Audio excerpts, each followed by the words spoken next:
Hi, my name is John Arnold. I'm a fourth generation farmer here in the eastern panhandle of West Virginia, specifically Romney and the Hampshire County area of West Virginia.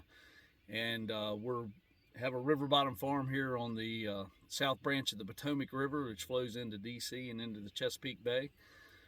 My great granddad, actually came here in 1892 at 22 years old, and was worked here on the farm for the people who owned it at the time, and raised a family, and one of his sons being my dad's dad. And then my dad was born in 1938, and at that time the original owners got in some financial trouble, and they had two different farms, and they decided to sell this one. And my great granddad and his three sons, and my dad was born that year. They decided to try to buy it. Never figured they'd ever be able to pay for it.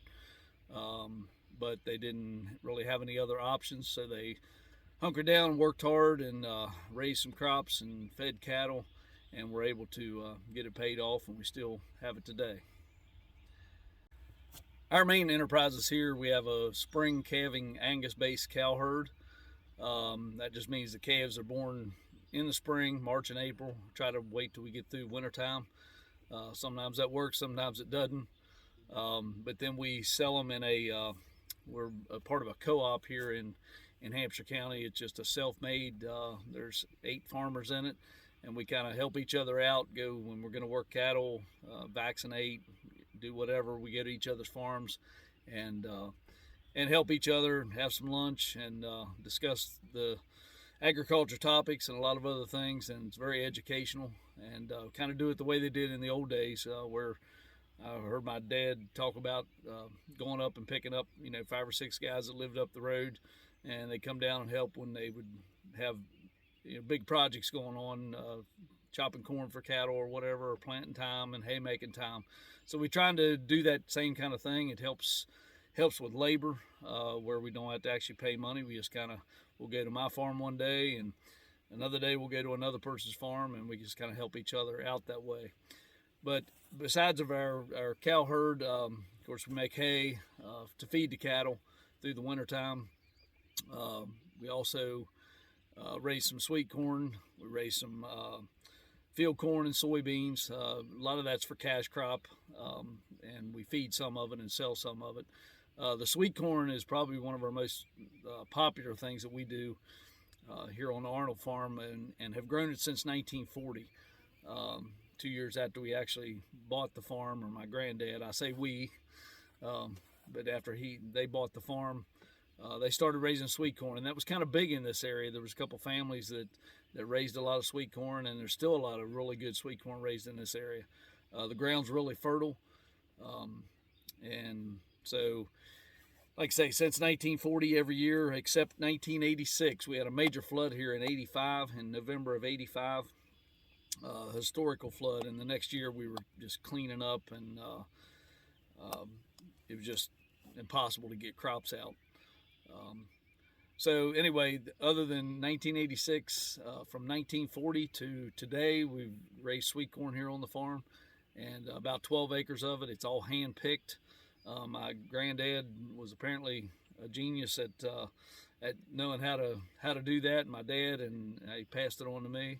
And so we're trying to just hold that legacy up on the sweet corn end of the farm. The house that's here on the farm, and it's actually in the background, whether you can see it or not, but was built in 1770 by Isaac Millar, who was the owner of the farm when back in those days, and actually when my granddad came here and started working. It was built in 1770. It's unique in that it's a timber frame house. There's no log in it, which was kind of strange for those days. Most of the houses were log, but most of them were German made, and the Millars were English, and they kind of didn't believe in the log home, so it's all timber frame. So it's one of the most unique houses in the county. So for the last 5 or 6 years, I've on social media, I've done some Facebook Lives, and tend to got a lot of interest in that. So I've been thinking about for a couple years of creating a YouTube channel, and just to show some of the day-to-day activities that we do here on the farm, and maybe give you a little glimpse into the life of a full-time farmer. Some of it will be like every job, a little boring probably. Some of them might be exciting to you, but people tend to like it, I think, because there's not a lot of people that full-time farm anymore. I mean, a lot of corporations and everything, and the small farmer like myself is kind of going by the wayside. I think the average age of a farmer is way up there, older than I am, just because it's not a lot of money, it's a lot of work, but it is a great lifestyle. And in my situation, I'm fortunate enough that my family um, were farmers, and they owned the farm and passed it down to me. And I'm just trying to keep the legacy going and try to beat out a living here on the cattle and crop farm. My thought is to kind of make it educational as well in these times we're in, and I talked about the way we do things and like they did in the old days, helping each other out. And I think with everything going on in the country and in the world, it's probably going to be pretty important to know a little bit of where your food comes from and that it doesn't grow on the shelves in the grocery store. And I know that's a cliche, but it's really true. I think a lot of people in the city, they don't know what goes on a farm and to get the food to their table. So I'm hoping to educate some stuff on that, and also we're getting ready to get into planting time. I'd like to show you some ways if you want to plant your own garden, how deep to plant seeds, what kind of fertilizer, how to keep the weeds out, just things like that. Also, I have a lot of people that send me messages wanting to know how to, feed an animal, feed a calf, so they can butcher it for meat. So I'm going to go through all that stuff in my different YouTube videos, and I'm not sure just exactly yet, how it's gonna work out. But those are kind of some of my plans. Just like to make it interesting and educational, and show you a few of the things we do here on the farm. So anyway, this was just kind of my introductory video to tell you what I have planned. I've been gathering up some footage the last few weeks, and I just wanted to make sure I had some stuff to put out there. I'm thinking of maybe doing a video once a week or something. So we'll see how that goes.